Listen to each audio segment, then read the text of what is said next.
Dear viewers, original natural পেঁপে বা আমরা অনেক সময় দুষ্টামি করে বলি হে হে, এই পেঁপে বা পাপায়া, হ্যাঁ, এটা ডেঙ্গু রোগীর জন্য খুব ভালো। এই সময় যারা ডেঙ্গু রোগে আক্রান্ত মুখস্থ পেঁপে খাওয়াবেন, পেঁপের রস খাওয়াবেন।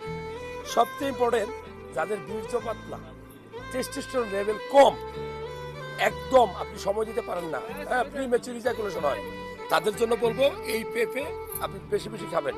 তাহলে আপনার বীর্যটা গাঢ় হবে, কারণ স্পার্মের সংখ্যা বাড়বে, শুক্রাণুর সংখ্যা বাড়বে, আপনার টেস্টোস্টেরন লেভেল বাড়বে। আর দ্বিতীয়ত খুবই উপকারী, এটা হলো লিভারের মহা ঔষধ। আমি আছি নীলগিরি, বান্দরবন। যারা ভিডিওটা দেখছেন, অনেক কষ্ট করে ভিডিও বানাচ্ছি, আশা করবো আপনারা এই ভিডিওটা শেয়ার করবেন আর বেশি বেশি পেঁপে খাবেন। আর একটা তথ্য বলি, পেঁপের বিচি পানির মধ্যে মিশে গিলে ফেলবেন, অথবা শুকিয়ে আপনি 15 দিন পর 1 চামচ পেঁপের বিচি বেটে পাউডার খেতে পারেন, তাহলে